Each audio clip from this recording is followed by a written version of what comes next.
जय हिंद। बिहार में तेजस्वी यादव जो 20 फरवरी से जन विश्वास यात्रा निकाले हैं उसके बारे में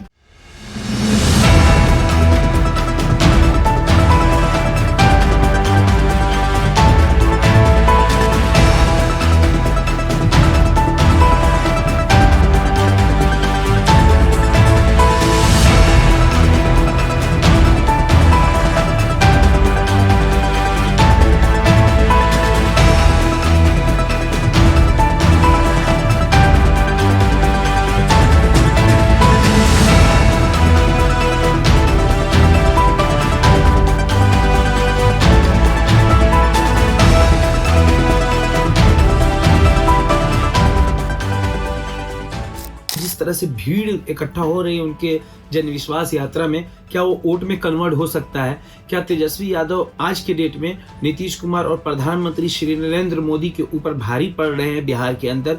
इन सारी चीज़ों पर आज बात करेंगे। तो 20 फरवरी से उनका जन विश्वास यात्रा चालू होता है बिहार में, और वो खास तौर पर टारगेट कर रहे हैं नीतीश कुमार का जो बहुमूल्य क्षेत्र है, जो नीतीश कुमार को जहाँ से ज़्यादा वोट प्राप्त होता है उन क्षेत्रों में वो यात्रा लेकर के ज़्यादा से ज़्यादा भीड़ में जा रहे हैं, और बहुत ज़्यादा भीड़ इकट्ठा हो रही है उनके यात्रा में। ये भीड़ वोट में कन्वर्ट हो सकता है? ऐसा बिल्कुल भी नहीं है।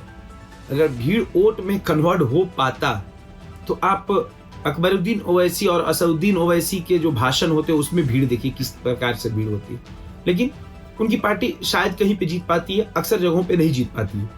भीड़ तो इकट्ठा हो जाती है बट वोट में कन्वर्ट नहीं हो पाते हैं। तेजस्वी यादव आज की डेट में भारी है, ये मैंने पहले सवाल आपको बताया था, तो मैं आपको बता रहा हूं, आप लिख करके रख लीजिए कि आज के डेट में तेजस्वी यादव भारी नहीं है नीतीश कुमार और प्रधानमंत्री मोदी पे।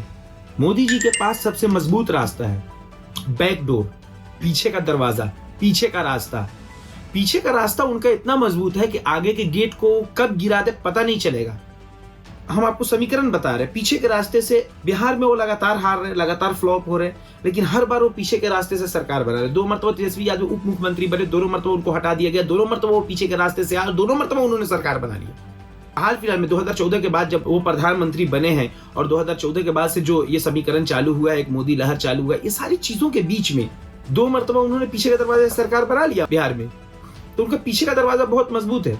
मिसाल के तौर पे पीछे के दरवाजे से वो करेंसी हो, पैसे हो, पीछे के दरवाजे से सीबीआई हो, पीछे के दरवाजे से ईडी हो, पीछे के दरवाजे से इनकम टैक्स हो, ये सब पीछे के दरवाजे में शामिल है। तब इतने सारे दरवाजे उनके पास, किसी न किसी दरवाजे से वो इंटर कर ही जाएंगे, वो आपको बेदखल कर देंगे वहां से, मतलब अपनी सरकार बना लेंगे। और एक जगह का मामला नहीं है भाई। लोग जिस तरह से यूपी में उनको लाइक करते हैं, बिहार में उस तरह से लोग मोदी जी को लाइक नहीं करते हैं। और मोदी जी को लाइक नहीं करते हैं मीन्स मोदी जी को उतना वोट नहीं मिल पाता है, यानी भाजपा को उतना वोट नहीं मिल पाता है। ईवीएम या चुनाव गड़बड़ी, इन सब चीजों पे अभी बात नहीं करेंगे। अब क्या है, एक छोटी सी बात है, साहब से किसी ने पूछा एक आदमी से कि भाई आपने वोट दिया? बोला कि हाँ हमने दे दिया। किसको दिया? बोला हमने मशीन को दे दिया, मशीन जिसको दे दे। समझ गए ना? ये भी एक रास्ता है, पीछे का रास्ता उनका, क्योंकि मेयर चुनाव में उन्होंने साबित कर दिया ये चीज को। चंडीगढ़ मेयर चुनाव में उन्होंने साबित कर दिया इस चीज को। बेटा ये तो बैलेट पेपर है और 20-25 वोटों का सवाल है, तो हम इसमें हेराफेरी कर ले रहे हैं एक मेयर के छोटे से चुनाव में। तो सोचो एमपी एमएलए में हम किसका क्या गेम बजा सकते हैं। ईवीएम हैकिंग के ऊपर जो मेरी वीडियो है उसको आप जाकर के देखिए। ईवीएम हैकिंग होता है नहीं होता है इस डिबेट में आप पढ़िए ही मत ना। नहीं हैक होता है, मान लिया नहीं हैक होता है, कोई माइक अलग जैकेशन पैदा नहीं हुआ हैक कर लेने वाला ईवीएम को। बट ईवीएम गाड़ी का गाड़ी जो मिलता है, गाड़ी का गाड़ी जो चोरी हो जाता है, गाड़ी का गाड़ी जो गोडाउन में से मिल जाता है, कभी बीजेपी के कार्यकर्ता की गाड़ी से, कभी बीजेपी नेता की गाड़ी से, कभी उनके गोडाउन से, कभी उनके स्टोर से, और पैक होकर के जो सील पैक में जा रहा है मशीन, वो मशीन ही पूरा मतलब गाड़ी गायब हो जाता है, दूसरी गाड़ी आ जाती है, कभी तालाब के अंदर ईवीएम मिलता है। तो ये सारी चीजें हैं, ये सब बैक रास्ता है, बैक डोर है। बोला ना बैक डोर उनका बहुत मजबूत है, वो कहीं से सरकार बना लेंगे। अब आइए हम आपको एक कैलकुलेशन हम अपने हिसाब से बता रहे हैं भाई। आपका अपना कैलकुलेशन होगा, सब लोग का अपना अपना कैलकुलेशन होगा, और हम किसी बड़े न्यूज चैनल या बड़े टीम को लेकर के कैलकुलेशन नहीं बनाया है। हम एक छोटे से मतलब कुछ लोगों से बात करने के बाद यो मैंने कैलकुलेशन निकाला है। कैलकुलेशन कुछ इस प्रकार है, आप देख लीजिए। 15% नहीं 20% कानू कुर्मी, नीतीश कुमार को ये वोट जाने को है, कानू और कुर्मी का 20%। 15% राजपूत, भुयार, तेली जो अपर कास्ट है उसको 15% हम गिनते हैं। 15% बनिया, तो बनिया को भी जोड़ लीजिए, क्योंकि अब मोदी जी के साथ चूंकि उनका गठबंधन है तो उनका वोट भी जाएगा, बनिया का वोट भी जाएगा नीतीश कुमार को, और जो कानू का है और कुर्मी का वोट है वो जाएगा मोदी जी को। तो 20% कानू और कुर्मी देख लीजिए, यहाँ वोट मांगने की जरूरत नहीं है, उनके लिए आप काम कीजिए नहीं कीजिए। ये बिहार की राजनीति है जिसके ऊपर मैं बात कर रहा हूँ। वहां सिर्फ जातिवाद पे ही राजनीति होता है, दूसरा कुछ नहीं है वहाँ। आप एजुकेशन को लेकर के आप इतना स्ट्रिक्ट हैं, एजुकेशन को लेकर के स्पेशली, और जिस तरह से आपने नौकरी दिया है, जिस तरह से लोगों को रोजगार दिया है तेजस्वी यादव ने, मतलब एक रिकॉर्ड तोड़ 2.5 लाख प्लस रोजगार दे दिया इतनी कम समय में। तो ये सारी चीजें माने नहीं रखता। वहां जाति के आधार पे इलेक्शन होता है, जाति के आधार पे जीत हार होता है, जाति के आधार पे वोट मिलता है। तो कानू कुर्मी 20%, राजपूत भूमियार और जो अपर कास्ट है तेली लेकर के वो 15% ही पकड़ के चलते हैं हम। और 15% मोदी जी के समर्थक, वो मुस्लिम में भी है, हिंदू में ओबीसी, चमार और डोम, मतलब हर एक जात में जो नीचे से नीचे तबके के लोग हैं, जो बाबा साहेब भीमराव अंबेडकर को अपना भगवान मानते हैं, लेकिन थोड़ा सा एकदम बारूद छिड़कने की जरूरत है। जैसे बारूद हल्का सा छिड़का कि आप ही हिंदू हो, जबकि उनको मंदिर में भी नहीं जाने दिया जाता है। परमिशन मंदिर में भी जाने देने का नहीं है। नहीं, तू साला छोटी जात का, चल मंदिर में नहीं घुस सकता, तू किसी भी भगवान का पूजा नहीं कर सकता। तो वो एक अलग मैटर है। वो उस वक्त वो हिंदू नहीं रहते, लेकिन वोट के समय वो हिंदू हो जाते हैं और कट्टर हिंदू हो जाते हैं। आप इस बात का अंदाजा इस चीज से भी लगा सकते हैं कि 2021 में एक हिंदू दलित समाज का लड़का एक मुस्लिम युवक को लव जिहाद के आरोप में जिंदा जला देता है गुजरात के अंदर। वो अपने आप को बोलता है हम हिंदू हैं, बाद में मालूम हुआ गुजरात में इसी साल दलित जो घोड़ी चढ़ा था शादी के लिए, तो उसको उतार दिया गया कि साला तुम्हारी औकात नहीं है बोल करके उतार दिया गया उसको। खैर जो भी है, तो हम आपको मतलब कैलकुलेशन समझा रहे थे। तो 20% कुर्मी और कानू, राजपूत भूमियार और अपर कास्ट मिलाकर के 15%, मोदी जी के भक्त 15%, तो 15 दूना 30 और 20 ये हो गया 5%। और न्यूट्रल लोग हैं जिनको इन सब चीजों से कोई मतलब नहीं है, क्या राजपूत क्या भूमियार के हिसाब का कैंडिडेट खड़ा है, वो मोदी जी का कैंडिडेट हो तो, तेजस्वी का कैंडिडेट हो तो, किसी का भी 5% न्यूट्रल लोग होते हैं जो उनके रिश्तेदार या रिलेटिव या फिर इस तरह के लोग हैं, या रिश्तेदार के रिश्तेदार या रिश्तेदार के रिश्तेदार या कोई ना कोई रिलेटिव या दोस्त महिम का फोन आ गया, तो 5% लोग वो है। 55% वोट मोदी जी को जा रहा है।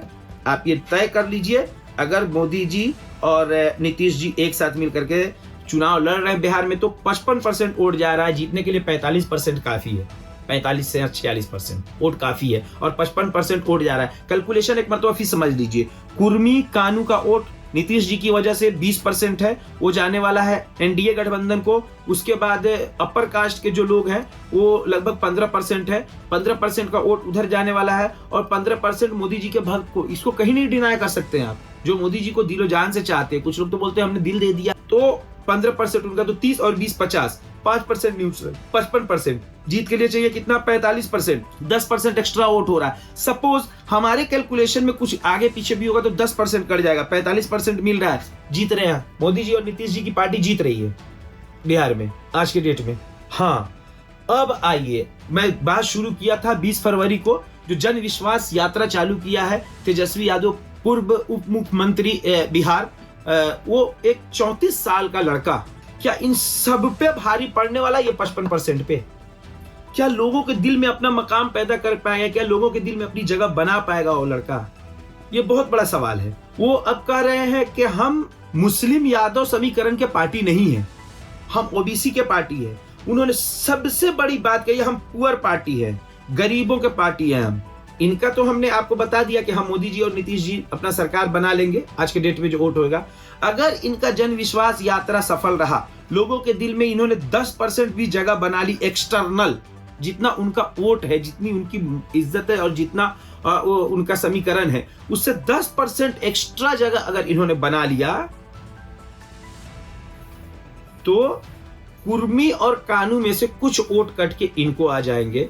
तो 5% अगर कुर्मी और कानू से कट गए, तो यहाँ 55 था, तो उसमें से हम 5% न्यूट्रल को हटा दिए थे, मोदी जी के भक्त को 5% सॉरी हटाए थे, तो ये 50 पे टैली हुआ था। तो अब यहाँ 45 और यहाँ 45 का समीकरण हो गया, तो बराबरी टक्कर है। अगर इस बंदे ने 10% बना लिया एक्स्ट्रा अपना इमेज, तो और उसके लिए उन्होंने एक नया फायर चालू किया है, फायर कह लीजिए एक तरह से। वो हाथ को ऐसे ऐसे नचा रहे हैं, ऐसे ऐसे नचा रहे हैं, मतलब आवाज तो आप रोड शो में या जनसैलाब में इस तरह से आपकी आवाज पहुंच नहीं पाएगी। रोड शो में खास तौर पे जो होता है यात्राएं, उसमें माइक की जगह जगह पे व्यवस्था नहीं होती है, बहुत सारे माइक की, तो आप एक तरह का इंडिकेटर देते हैं कोई आपका एक सिंबल होता है, तो इन्होंने अपना सिंबल ऐसे हाथ नचाने को किया है। पूरे रैली में लोग खाली इतना इंतजार करते कब तेजस्वी यादव हाथ नचाने जाते, सारे लोग हाथ नचाना चालू कर देते हैं। तो ये इनका एक सिंबल है। मुस्लिम यादव के अलावा ओबीसी, पासवान का वोट भी कुछ इनको आएगा, जायसवाल का वोट कुछ आएगा इनको। सब मिला करके सिर्फ इनको 10% वोट ही काटना है टक्कर में आने के लिए। अगर 12% या 11% काट लिया तो फिर तेजस्वी को कोई नहीं हरा पाएगा, फिर तेजस्वी निकाल लेगा। लेकिन उसके लिए शर्त है, ये जन विश्वास यात्रा सफल होना चाहिए। तो ये बाद की बात है, अभी बरवक्त जो हो रहा है, बरवक्त अभी इस वक्त प्रेजेंट में, हाल में अभी अगर चुनाव कराया जाए तो मोदी जी और नीतीश जी का जो गठबंधन है उसको कोई नहीं हरा सकता है। अगले 10 दिनों 15 दिनों तक का जो इनका ये शेड्यूल है, यात्रा है, ये कंप्लीट होने के बाद तब पता चलेगा कि हाँ कितने लोग का इन्होंने वोट जुटा पाया है। और वो भी अस्थायी रूप से कोई नहीं कह सकता है, एक अपना अनुमान लगा सकता है, एक एग्जिट पोल दे सकता है। तो 15-20 दिन के बाद की बात है। फिलहाल 20 फरवरी से जो यात्रा निकला है, जहां भी जा रहे हैं वो ये बोल रहे हैं कि चाचा ने जो झंडा छोड़ा है उसको हमने उठाया है। तो झंडा उन्होंने उठाया है, और कितना सफल तरीके से उठा पाते हैं। क्या तेजस्वी यादव अपना ये जन विश्वास यात्रा में लोगों का विश्वास हासिल कर पाएंगे कि नहीं, ये आने वाला समय बताएगा। अपने वीडियो को यहीं समाप्त करते हैं। और कितना आप मेरे बात से सहमत है, क्या आज के डेट में वोट हो तो कौन जीतेगा, किसकी सरकार बनेगी, कमेंट बॉक्स में मुझे जरूर बताइएगा। फेसबुक पे मेरे वीडियो को देख रहे हैं तो मेरे पेज को फॉलो कीजिएगा, यूट्यूब पे देख रहे हैं मेरे चैनल को सब्सक्राइब कीजिएगा, वीडियो को लाइक कीजिएगा। जय हिंद, जय बिहार।